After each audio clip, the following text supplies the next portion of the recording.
Bu videoda 12 bin kişinin ölümüne neden olan ve Londra öldüren sisi olarak tarihe geçen bu olaya göz atacağız.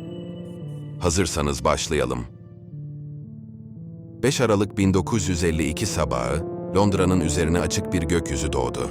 Fakat bu sakinliğin ardında haftalardır şehri esir alan kış soğuğunun yarattığı bir gerilim vardı. Londralılar uyandıklarında evlerinde ve iş yerlerinde kömür şömineleri yakarak sabahın serinliğini dağıtmaya çalışıyorlardı. Şehir her zamanki gibi serin ve puslu bir havaya sahipti. Big Ben, Aziz Paul Katedrali ve Londra Köprüsü gibi ikonik yapılar ince bir sis perdesinin arkasına gizlenmiş gibiydi. Bu durum Londra'da alışılmadık bir durum değildi. Ancak öğleden sonra beklenmedik bir şey oldu. Sisin rengi sarımsı kahverengi bir ton almaya başladı. Bunun sebebi fabrika bacalarından ve bacalardan yükselen kurumla karışarak sarımsı kahverengi bir ton almaya başlamasıydı. Bu dumanlı hava, kısa süre önce şehrin elektrikli tramvay sisteminin yerini alan dizel yakıtlı otobüslerden de etkileniyordu.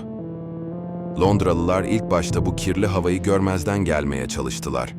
Fakat gün ilerledikçe ortaya çıkan krizin boyutları netleşti ve görmezden gelmek imkansız hale geldi. Sis ve dumanın birleşerek Londra'yı kaplaması yeni bir şey değildi. Fakat 1952 Aralık ayında yaşanan bu olay, şehrin daha önce hiç deneyimlemediği kadar yoğun ve zehirli bir hale gelerek bezelye çorbası lakaplı bir felakete dönüştü. Bu felaketin arkasında Güney İngiltere üzerinde yer alan yüksek basınçlı bir hava sistemi yatıyordu. Bu sistem, yüzeyden yüksekte bulunan sıcak hava tabakasını yer seviyesindeki durgun ve soğuk havanın üzerine hapsetmiş, bir sıcaklık terselmesi oluşturmuştu. Sıcaklık terselmesi, Londra'nın kükürtlü kömür dumanının yükselmesini engelleyerek şehrin üzerine çökmesine neden oldu. Ayrıca esinti olmaması da dumanı dağıtacak rüzgarın yokluğu anlamına geliyordu.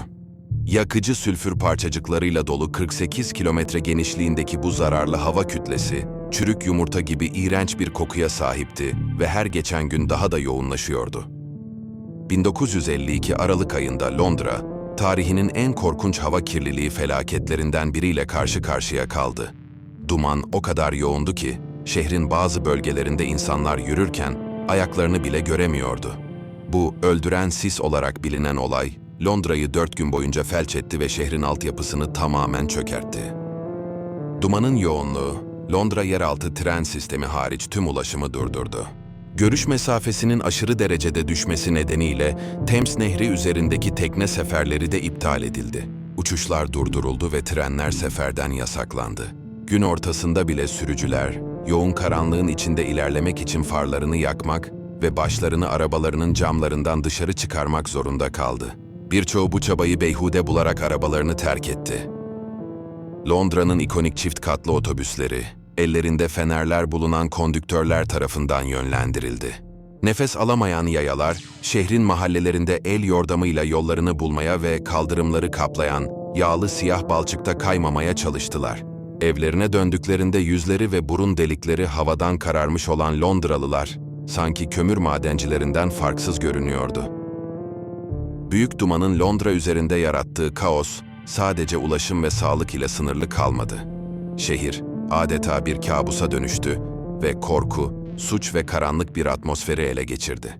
Yetkililer, kısmen kör edici dumanda kaybolacaklarından endişe ederek, ailelere çocukları evde tutmalarını bildirdi. Karanlığın sağladığı fırsatı gören bazı suçlular ise bu durumdan yararlanmaya çalıştı. Yağma, hırsızlık ve kapkaç olaylarında artış gözlemlendi.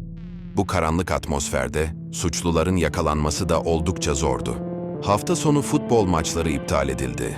Fakat Oxford ve Cambridge, Wimbledon Common'daki yıllık koşu yarışmalarına kararlılıkla devam etti.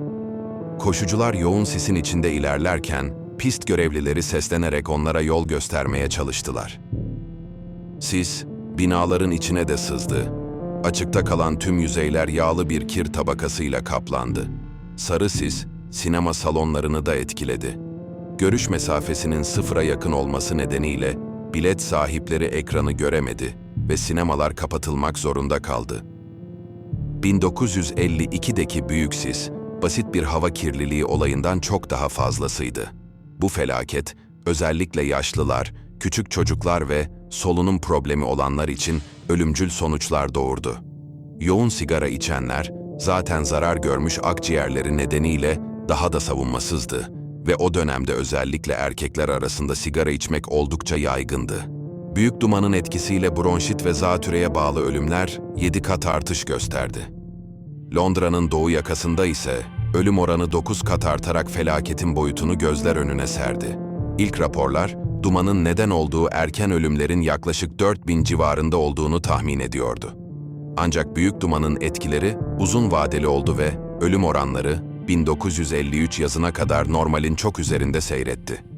Uzmanlar, bu felaketin en az 8.000, belki de 12.000 kişinin hayatına mal olduğunu tahmin ediyor.